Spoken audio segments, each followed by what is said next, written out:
আপনি আমার কথাগুলো শুনতে চান না, কারণ আপনি আমার চাইতে অনেক বড় মাপের লোক। প্লিজ কমেন্টে একটা স্টিকার দিয়ে যাবেন, কারণ আমার কথাগুলো হতাশাগ্রস্ত মানুষের জন্য, যারা যাদের অনেক হতাশা আছে। আজকের কথা অবশ্যই তাদের কাজে আসবে। 2000 সালে আমার বাবা মারা যায়। 2003 সালে আমি কর্মজীবন শুরু করি প্রাইমারি পাস করে। কালীগঞ্জের একটা সুতার কারখানা, সুতা পেঁচায় সুতার কারখানা, ওইখানে আমার 600 টাকা বেতনে চাকরি হয়।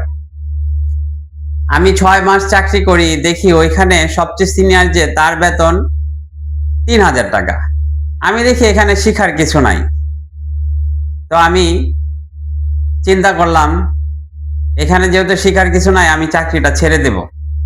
আমার শিক্ষা শেষ 6 মাসে, আর এখানে এর চেয়ে বেশি উন্নত করা যাবে না, 3000-এর বেশি।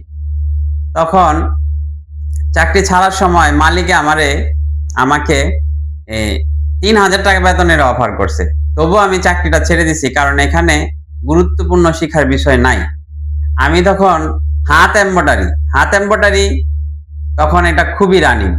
তো আমি চিন্তা করলাম এটা একটু ভালো, এটা শিখবো, কারণ এখানে শিখার আছে।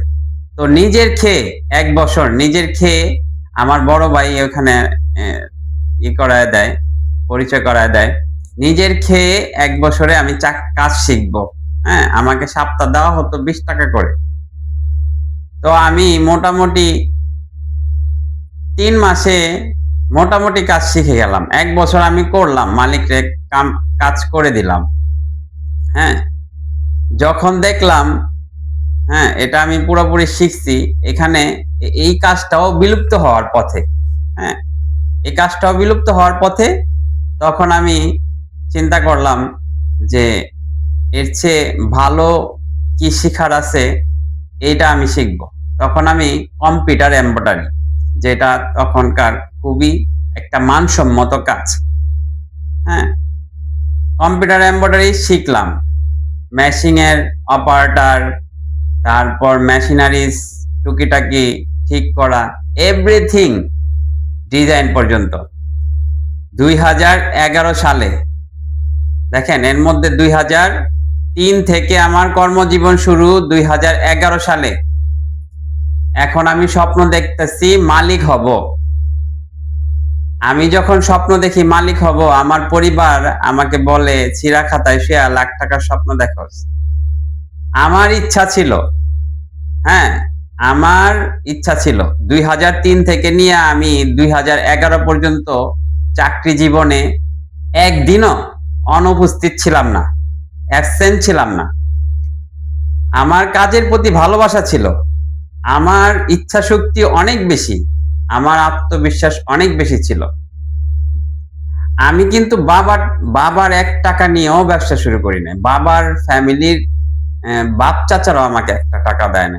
তবে আমার ইচ্ছা শক্তি ছিল, আমার প্রতিবেশী, বন্ধু বান্ধব, আমার পরিবার সকলেরই সহযোগিতা পাইছি।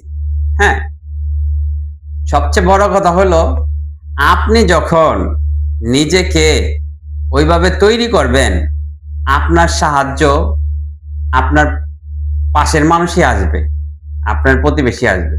দেখেন, আমি যে 8 বছরে একদিনও যে চাকরিতে অ্যাবসেন্ট করি নাই, তার জন্য কিন্তু আমার বন্ধু বান্ধবও কম ছিল না, আমার গার্লফ্রেন্ডও ছিল, সবই ছিল।